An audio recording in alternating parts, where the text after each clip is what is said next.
So what happened with Alexander Volkanovski, we're going to get straight into it. He took this fight after 4 months of getting knocked out.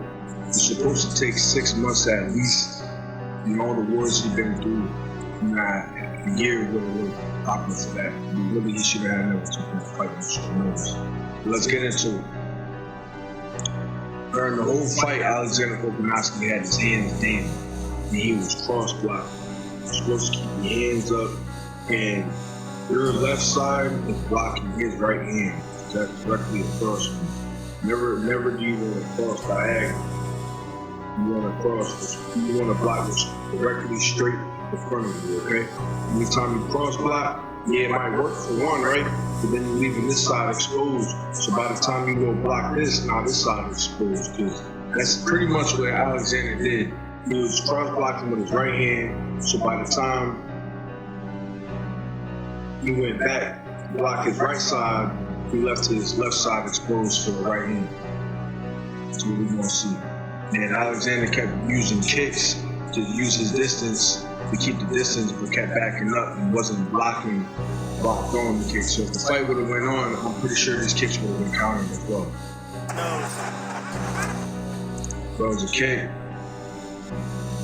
and he's not really blocking that well. He throws it. He uses himself exposed, and he keeps leaving his left hand down. But he's not worried about Poirier right here. So he throws a jab. Snapped it off beautifully there.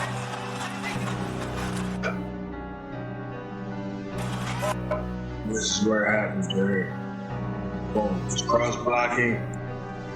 Poirier throws it right. Comes again with it right. He's cross blocking. And that's all she wrote. And he goes down. Poirier follows up with the left hand. And that's immediate because he's already up. And he follows up with a couple more. 1, 2, 3, boom. So 4 more shots. 1 up top with the left hook and 3 on the ground. You can run this back just a split second to see exactly. So Volkanovski's left. When he throws his kick, his left hand is still down. Boom. Hand down. Throws a good jab. See Poirier's reaction? Very good jab.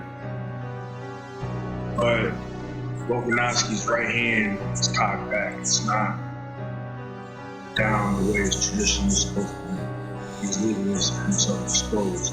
So because he's used to cross block, he needs to get out the habit of it.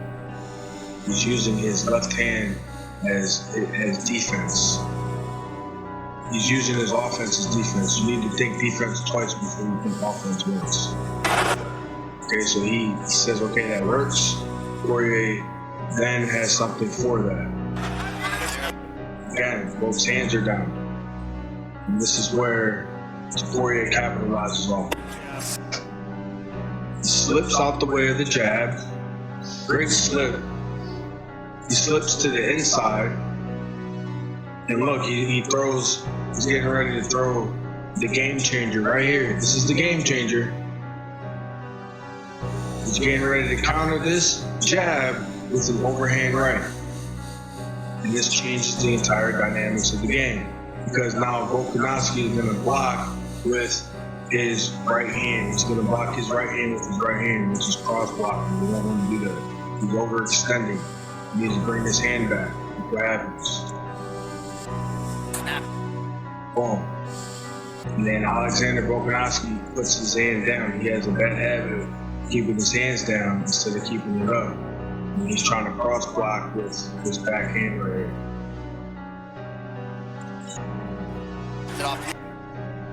Now he's like, what hit me? And again, instead of blocking with his left hand, he's keeping his left hand extended. He's using offense as defense. He needs to be thinking defense twice before he thinks offense once. He's only using his leading hand for offensive purposes. He's not thinking defense, and that's what gets him knocked out ultimately, because he leaves this side exposed, the left side from the right hand, as he just did. Beautifully there. And he keeps his hands down, switches stances to southpaw. Boom. He switches to southpaw because he just got rocked. He switches back because he's like, okay.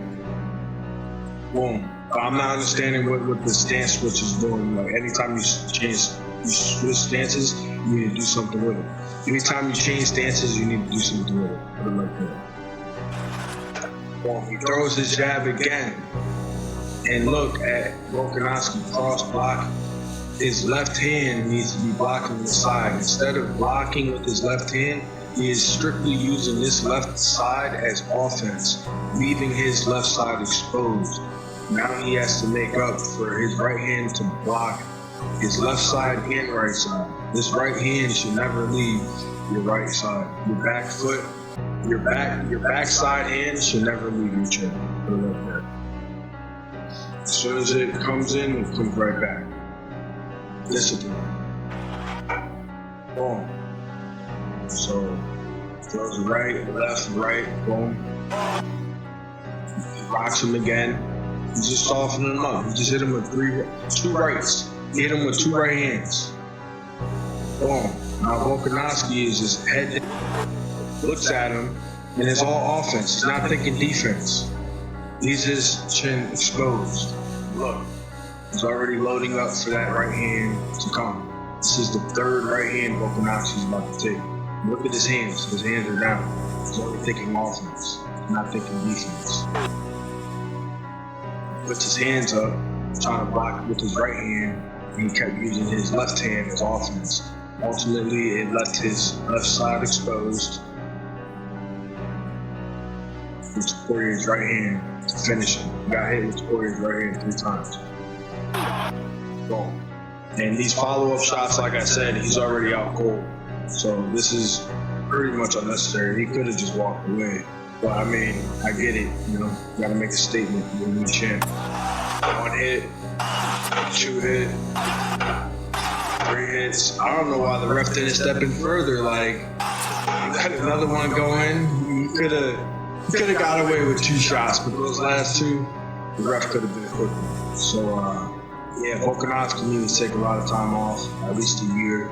2 knockouts in 4 months, and you're out cold. I question his chin, but ultimately I question his mindset because you should have never fought Islam on short notice. He lost the fight, and he failed to accept that he lost because everybody was saying that he won, so he believed that he won. And then he thought that he was going to embarrass Islam by coming off the couch. And imagine his backstory. Yeah, I beat Islam, knocked him out, and I just came off the couch. That would have trashed his legacy. So the fact that he needs to do some real serious deep thinking, because this game is 90% mental, and you got to be smart, man. Like John Jones, he doesn't take short notice fights. Especially when we had this kid, you should have been worried about this kid instead of worrying about Islam. Like, he should have never took that short notice fight. Like, all right, you did the super fight, cool. Taking the short notice fight, he was thinking really highly of himself. Like, yeah, he's just gonna come off, starch him, and it backfired. He ended up being starched. So, dare to be great, but man, you gotta use some common sense, especially if you get knocked out. Like, all right, you made a mistake, you shouldn't have fought him, you get knocked out, you need time off, man. You should have at least had 6 months. But that's literally standard to a lot of athletic conditions is 6 months.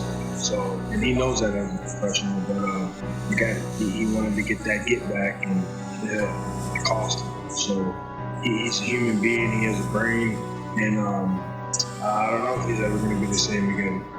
He might have lost his chin. Who knows?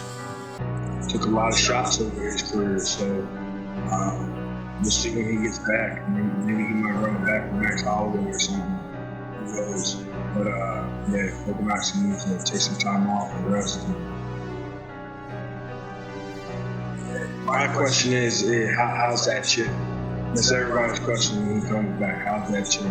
If his chin holds up, he can still do great things.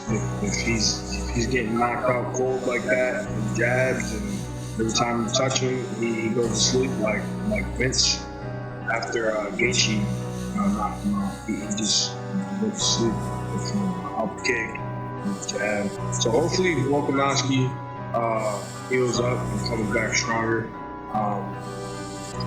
But he has to make the best decisions for himself.